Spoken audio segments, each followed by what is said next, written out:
This morning's show is sort of an impromptu. So our initial video is we're going to walk around Volkswagen North America and look at the new e-tron, and then afterwards go outside for some actual comments. So this is kind of cool, kind of different. Greg from Teslafaninsight.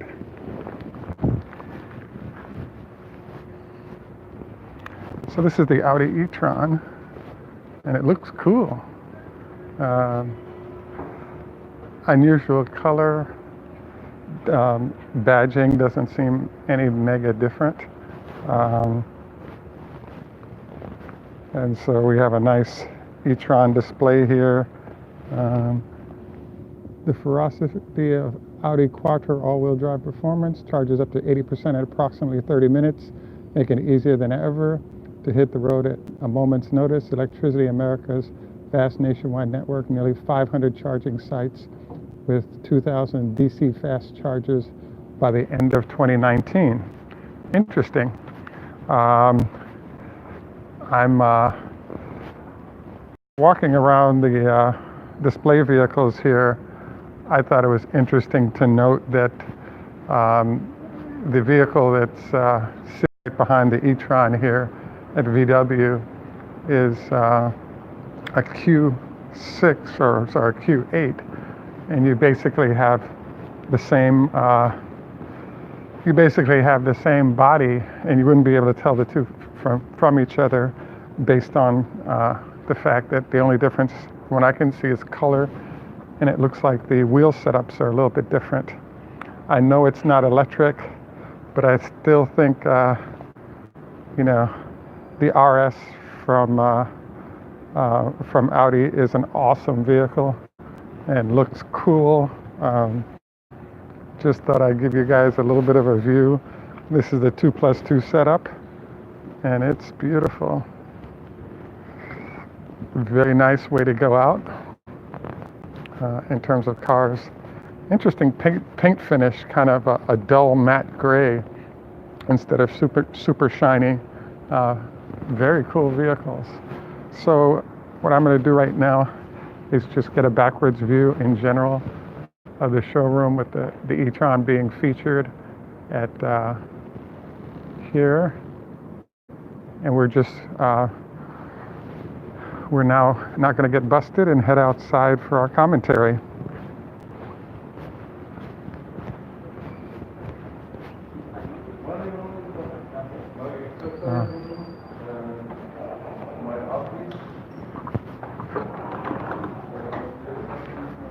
All right. So again, we're at Volkswagen North America. It actually might be the area next door.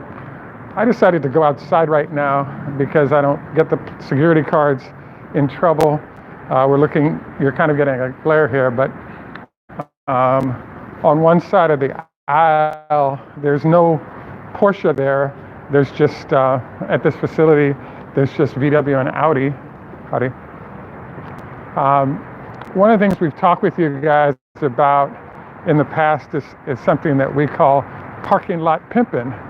So it's kind of interesting when you go to different auto manufacturers' to kind of look through the parking lot and see what's out there. So we're seeing, as you can see, at the front end, what would be expected would be an Audi. And then surprisingly, it looks like in the visitor lot here, we have a Jaguar sitting there as well. One of the things that's fun to watch in facilities like this is the fact that you actually get exposure to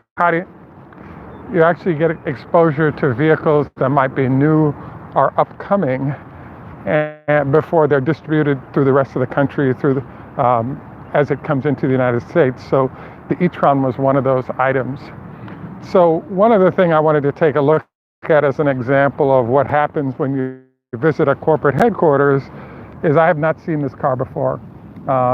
It's called the Etron, and it is a car I have not seen before, but it was sitting in the employee parking lot at VW here, and I thought I'd take a quick look at it. as a new model. You know, looks based on the plastic on a steering wheel, it's pretty obvious that it's not a fairly common vehicle yet. But I wanted to, just give you guys a quick view of that.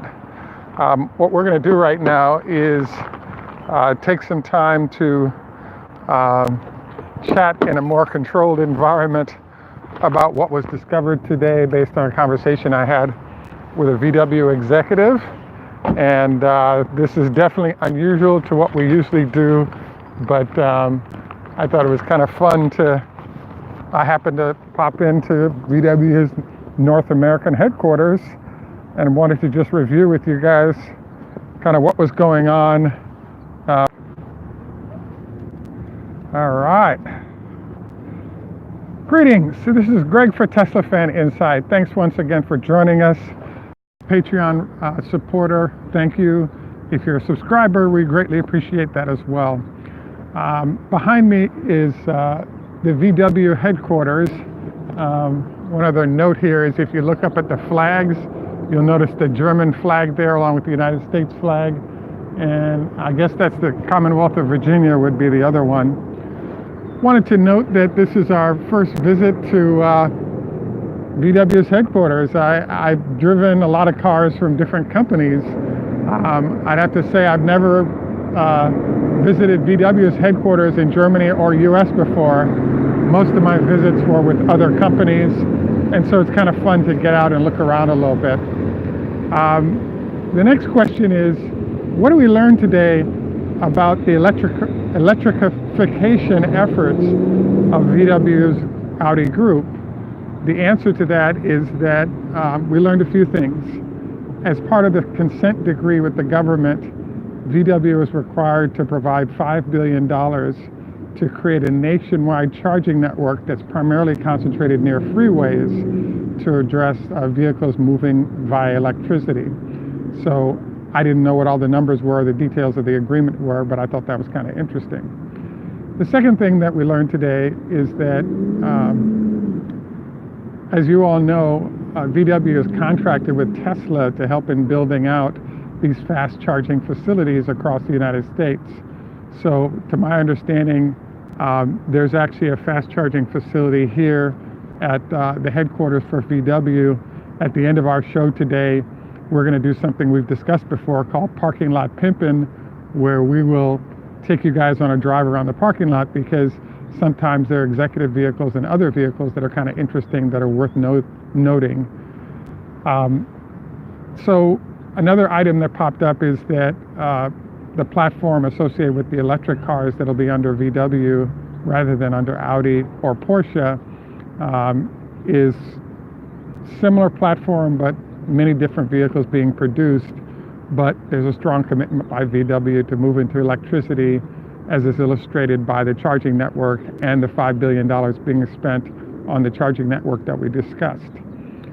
Now, I was fascinated talking with the executive that I met this morning, and what I was fascinated by was there are a few points he shared that I was intrigued by. We were talking about range, and as all of you know, when it comes to electric vehicles, there's the 80-20 rule. You really want to operate between 20% of battery and 80% of battery.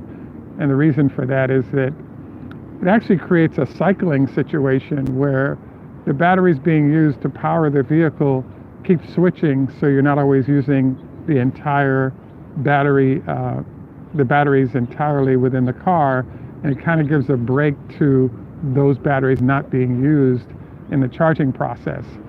So what this therefore means is that while the e-tron we just saw comes in at a range of 202 miles EPA rating in the United States, it turns out then that if you're only operating between 20 and 80 range, you're talking only about 110 miles worth of range capability, which is not bad if you have short distances to drive, but that is kind of low, I think.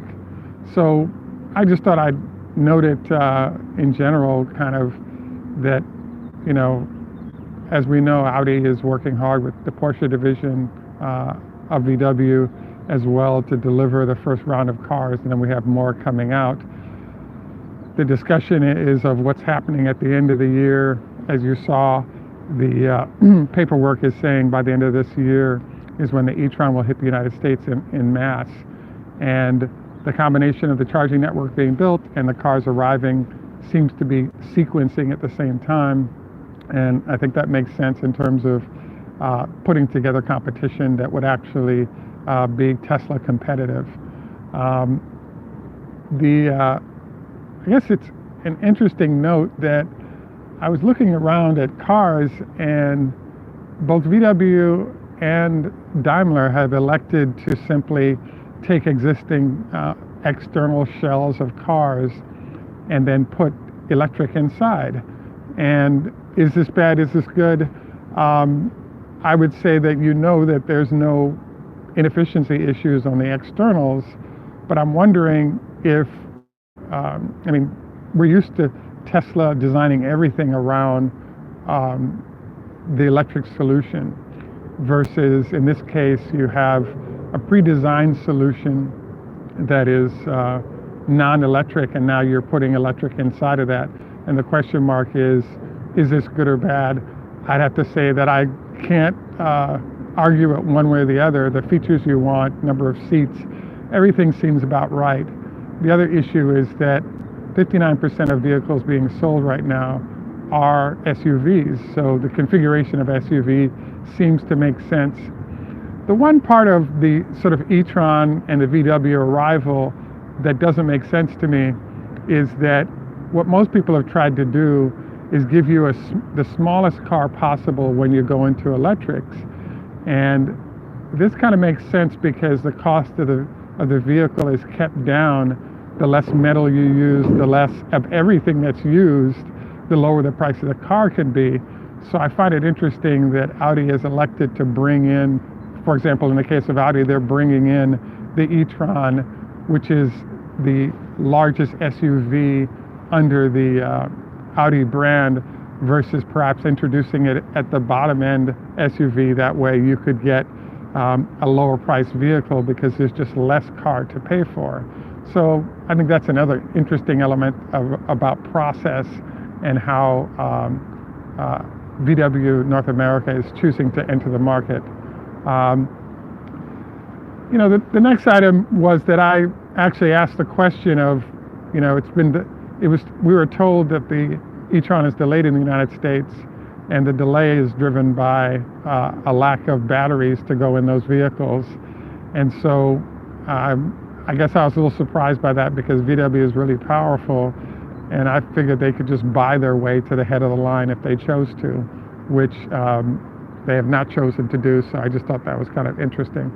I'm seeing now some of the big executive SUVs and so forth rolling in, and so I'm being eyed carefully.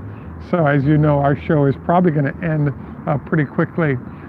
The one other thing we like to do is whenever we visit the manufacturers is sometimes what you'll have is a whole bunch of executive cars that have things that our cars don't, as well as there'll be models like the one I showed you at the front of the show that are not common in the United States yet, so you get to see those things. What I think I'm going to do right now is, our show is a little disjointed in terms of getting to a great point, but what I want to do right now is sort of take you guys off of my stand here. We're going to jump in the car and do a little parking lot pimping, which is where we're going to just drive around the parking lot of VW and just see if there's anything interesting that we run into that's worth our time to check out. So if you'll bear with me as we make this transition, it'd be appreciated.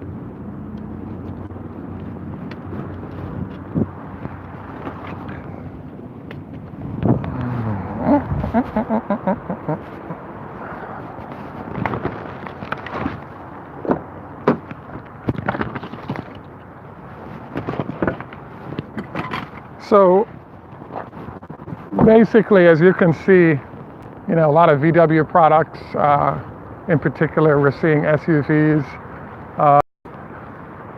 I really don't see any electric vehicles that are in motion here, but the thought was to at least, just take a quick peek at what's in the parking lot, because it can be unique in some ways, but I think we're a little bit too early in the morning. It's about 9 o'clock to actually, get a lot of vehicles that are here.